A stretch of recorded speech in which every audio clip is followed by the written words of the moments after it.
สำบายดีพ่อแม่พี่น้องพ่อข่อยละเด้อเส้นเก่าเส้นเคยกับเส้นช่องเช้าสารวัตรเนาะมื้อนี้เช้าสารวัตรสิมาย่างหมูกินกับสุปผักแซ่บๆเนาะนี่หมูเฮาก็หมักไว้แต่บ่คืนพุ่นแหละก็มาหมักตอนเช้าย่านบ่ทันนะเลยทำการหมักไว้แล้วนี่ชิ้นหมูของเฮาย่างไฟอ่อนๆเนาะเพราะว่าไฟแห้งเดี๋ยวมันบ่สุกสิไหม้ก่อนก็เลยเอาขี้เถ้ากบทานไว้ก่อนเนาะ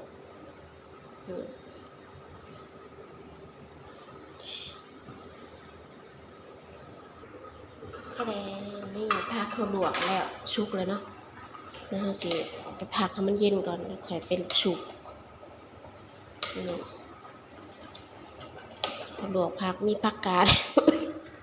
แล้วก็ผักกันจองแล้วก็ผักบ่งเนาะ3อย่างเขาลวกเรียบร้อยแล้วก็สิไปผักให้มันเย็นแล้วก็ไปฉีกเป็นตอนน้อยๆแล้วก็เอามาชุบเนาะเดี๋ยวตักออกก่อนผักกันจ้องนี่สุกไวขนาดใส่แป๊บเดียวก็เปื่อยเนาะส่วนผักกาดกับผักบุ้งยังบ่ทันเปื่อยไปเลย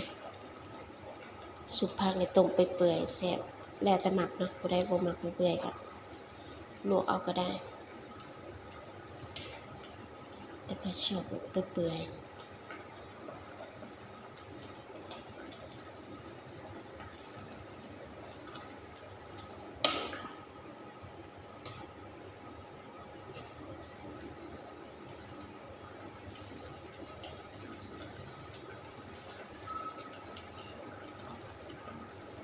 เดี๋ยวบีบเบิ่งก่อนผักบุ้งเปื่อยได้ยังนะ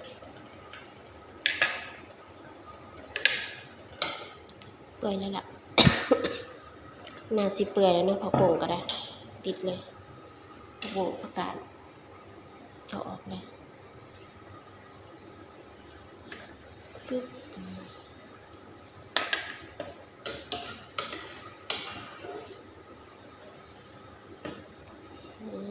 ผักไว้ให้เย็นก่อนเนาะเดี๋ยวค่อยมาฉีกระหว่างรอเฮาพักเย็นเนาะเฮาก็สิมาซอยผักหอมก่อนเนาะผักหอมเฮาก็มีบ่หลายนะเพราะว่าบ่ได้ซื้ออันนี้ผักแป้นเด้ออันนี้หอมปีแล้วก็อันนี้ผักหอมปลอมเนาะต้นหอมก็บ่มีถ้าใส่ผักแป้นเอาปกติสิใส่แบบถ้ามีใบขิงนี่แห้งแซ่บเวลาสุกผักแบบสารวัตรเฮาเนาะเครื่องหอมก็บ่มีหมดถ้าเครื่องหอมครบในแห้งแซ่บแต่ว่าเขามีแสดงก็ใส่ซะนั่นแหละบ่ได้ซีเรียสเนาะเพราะว่าเมื่อวานใส่แกงไก่ไปแล้วต้นหอมบ่ได้เก็บไว้มันโดนแล้วมันเหลืองก็เลยใส่เบิดก็เลยเหลือผักหอมเพียงเท่านี้แต่ก็แซ่บเหมือนกันเพราะเฮามีผู้ชายหรือว่าแป้นบ้านเฮามันหอมอยู่แล้วเราจะคนไว้ก่อน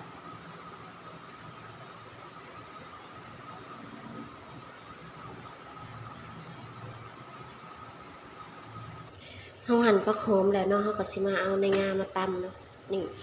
เฮาสิสูบใส่ในงาถ้าผู้ใดมีในถั่วดินก็ใส่ในถั่วดินได้เนาะแต่ข่อยมีในงาก็ใส่ในงามันก็แซ่บคือกันหอม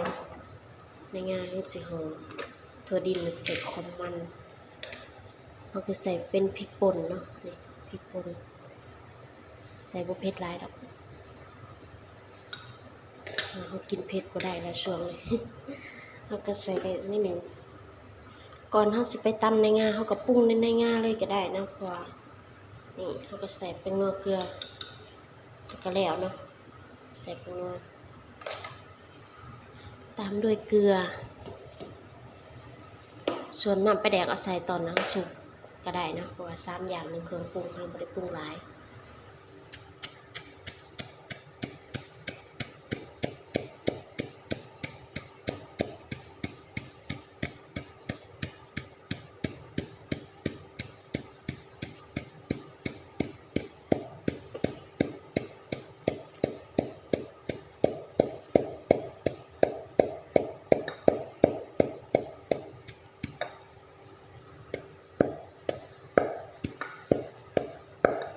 ในงาเฮาก็แหลกแล้วเนาะเฮาบ่ได้ตำแหลกหยังมากมายดอกตำเพราะมันแตกๆก็พอเนาะนี่เวลาไปใส่ก็หอมอย่างดีเฮาคั่วใหม่ๆนี่หอมแต่ว่าค่อยคั่วไว้แบบเผื่อบ่มีเวลานะนี่แล้วเนาะในงาเฮาเดี๋ยวเฮาไปใส่ซุปผักบัดนี้เฮาไปจิกผักเฮาก่อนนี่ผักเฮาเนาะเย็นแล้วเราก็สิมาจีกเป็นเส้นๆแบบนี้แล้วเราก็สิไปสุกเนาะเวลาเราสุกมันก็สิแบบเข้าเนื้อเข้าหนังแบบถ้าเราบ่จีกก็แบบไปสุกบ่เสร็จเนาะนั้นเครื่องปรุงเราบ่เข้าจีกทุกอันเลย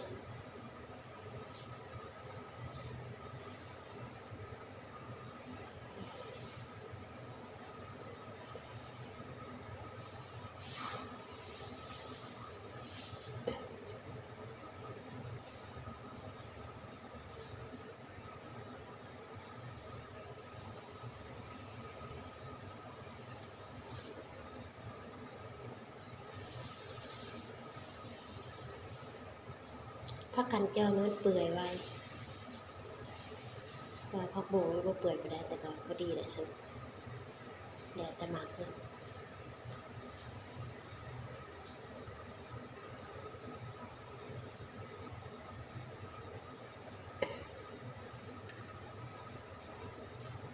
ก็สิสุกบ่เบิดดอกว่ากินบ่เบิดข้อยกินสุกอยู่ผู้เดียวนะเพราะบ้านเพิ่นบ่มักกินสุกผักเพิ่นมักเพื่อสุขภาพ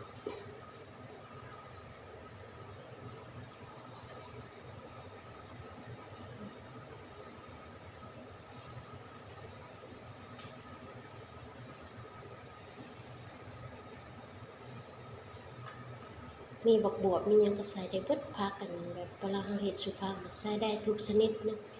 ที่ยอดมันแก้วยอดบักเอื้อยบวบบักถั่วใส่ได้เบิดแต่ข้อยมีสำนี้ก็กินบ่เบิดแล้วใส่หลายกินบ่เบิดกินคนเดียว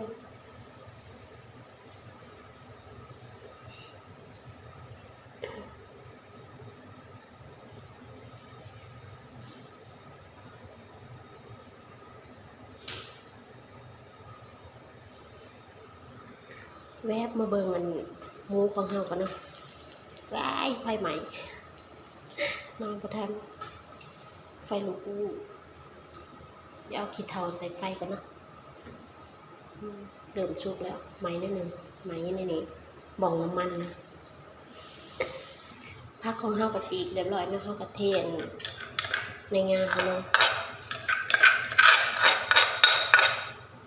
แล้วก็อันนี้ผักหอมที่เฮาซอยนะใส่ลงเลยหลายขนาดบกผักหอมบกโขกนะมาใส่ผักเป็นหลายตามด้วยน้ำปลาร้าหรือน้ำปลาแดกนะคะใส่ลงไปใส่นี่กันพอนี่เราก็สิมาขยำเนาะพอบ่มีถุงมือเราก็ใส่ถุงอันนี้ถุงพลาสติกก็ได้ถ้ามีถุงมือนี่แห่งดีนะเราบ่ต้องคนขยำเอามันสิเข้ากันหลายกว่านี่สุภาพเพื่อสุขภาพของเราเป็นเสร็จเงาบักหลายนี่มันบ่สุขภาพแต่หมักเนาะพอได้ตัวหมักเป็นเงาก็บ่ต้องใส่หลายใส่ไปหมักนัวนี่สุภาพเพิ่มก็ได้เป็นตัดแซ่บบ่แต่แรกก็ว่าสิบ่สุกเบิดแหละจีกไปจีกมากคือว่าน้อยสิได้สุกเบิดสุภาพตายในกระท้องเวลาหิวตอนนี้หิวข้าวเพิ่นน้ำก็ยังบ่ได้อาบเฮ็ดกับข้าวแต่ซะนี่สุภาพของเฮาก็แล้วเนาะนี่หน้าตาก็จะแซ่บบ่หอมในงาหอมเฮียเดี๋ยวเฮาก็ขออนุญาตชิมกันนะเวลาตักผักออกมาน้ำผักก็เหลือไว้น้อยหนึ่งเนาะเวลามันให้มันสุกนี่น้ำผักกับน้ำปลาแดกมันสิเข้ากันแล้วก็จะเป็นน้ำแบบนี้ก็สินัวๆเนาะเดี๋ยวชิมมันก่อนพอดียังก็สิได้เพิ่มเติมได้นะ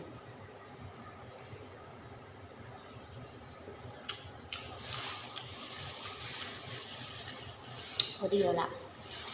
บ่ได้เพิ่มหยังแล้วพอดีเป๊ะ